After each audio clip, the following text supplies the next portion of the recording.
U.S. President Joe Biden will address the United Nations General Assembly on Tuesday. At the summit, President Biden will push back against the idea that the United States is plunging into a Cold War with key rivals including China and Russia. Now, reports suggest that Biden will instead stress diplomacy and vigorous competition in his speech at the annual UN summit. A senior Washington House official told news agency, and I'm quoting here, President Biden will communicate that he does not believe in the notion of a new Cold War with the world divided into blocs. He believes in the vigorous, intensive, principled competition. The president will essentially drive home the message that ending the war in Afghanistan closed the chapter focused on war and opens a chapter focused on personal, purposeful, effective American diplomacy. This, in fact, was later confirmed by White House Press Secretary Jen Psaki. Absolutely clear that he is not looking to pursue a new Cold War with any country in the world. We will continue to pursue our interests. We will continue to lift up global priorities, but that is not the objective or the policy of the United States.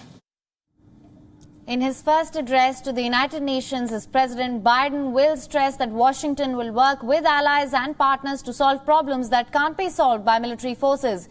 U.S. President Joe Biden also met with UN Secretary General Antonio Guterres in New York ahead of his first speech as president at the UNGA. Biden said a strong partnership with the UN was more important now than ever and that no country can solve key problems alone.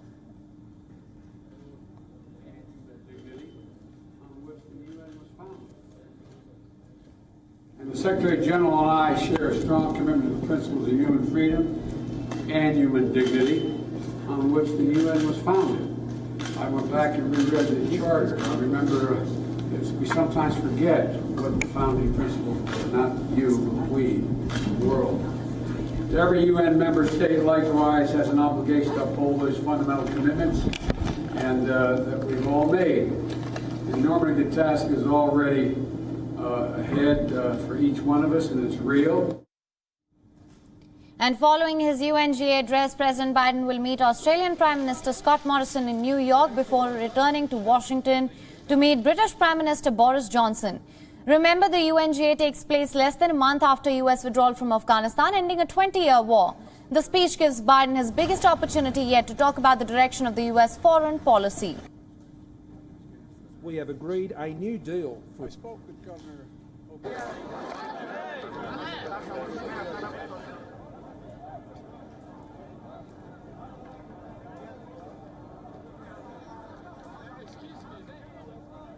Following criticism at home and abroad that U.S. troop withdrawal from Afghanistan in August was chaotic and poorly planned, leaving behind some U.S. citizens and Afghan allies who could face reprisals from the Taliban.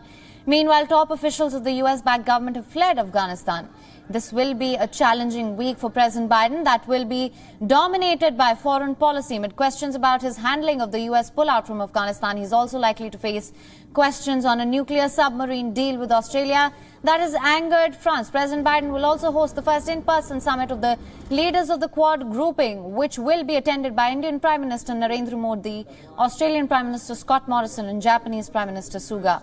At the UNGA, President Biden will also issue an all-hands-on-deck call for global cooperation to end the COVID-19 pandemic that has ravaged the world since early 2020. President Biden will also highlight U.S. commitments on climate change.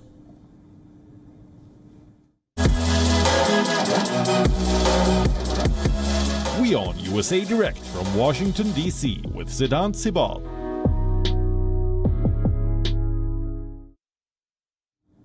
And for more on this, we're now being joined by Principal Diplomatic Correspondent Siddhant Sibal, who's tracking all the latest developments in Washington, D.C. Siddhant, thank you for joining us.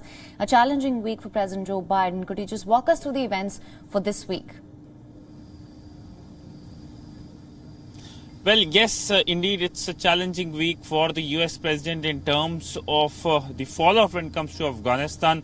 The shadow of Afghanistan remains on the various global meetings, whether it's BRICS, SCO, Quad, and now, of course, the UNGA high-level week. The day one begins on Tuesday. It is still Monday night here in United States. But of course, the US president is also going to host a vaccine summit. He, of course, will be addressing the UNGA on Tuesday. He is the second speaker, and this is his first speech at the UNGA behind that green podium as the president. So in a sense, he will lay out Washington's plan for engagement with the rest of the world, how Washington will continue engagement, what will the key focus areas, climate change, COVID crisis, as the State Department short while ago has said, defending human rights, furthering democracy globally. That remains the key focus for the American administration.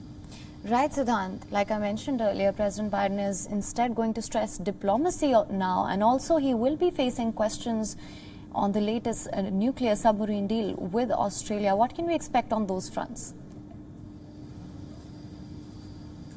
Well, one of the big thing which is on the anvil is the conversation between the US president and the French president.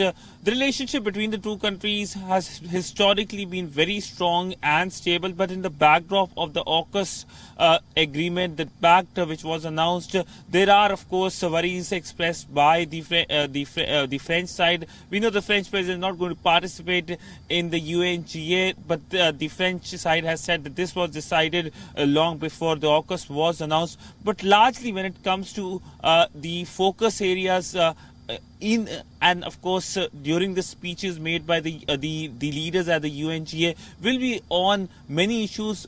Big of course will be Afghanistan. I do expect the President of the United States to talk about Afghanistan in his speech, but also remember there are other world leaders who are also going to speak.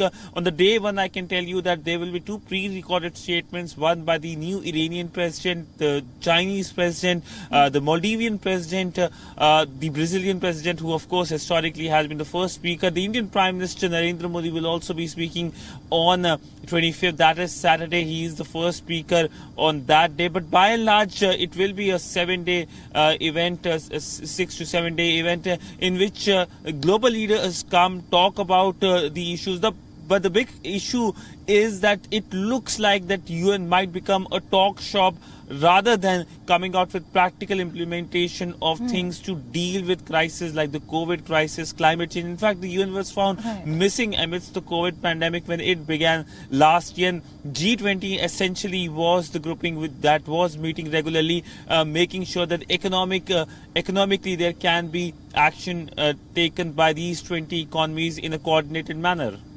Right, Siddhant, that is quite likely. Also, Sam, thank you so much for bringing us all the insights on this. WION is now available in your country. Download the app now. Get all the news on the move.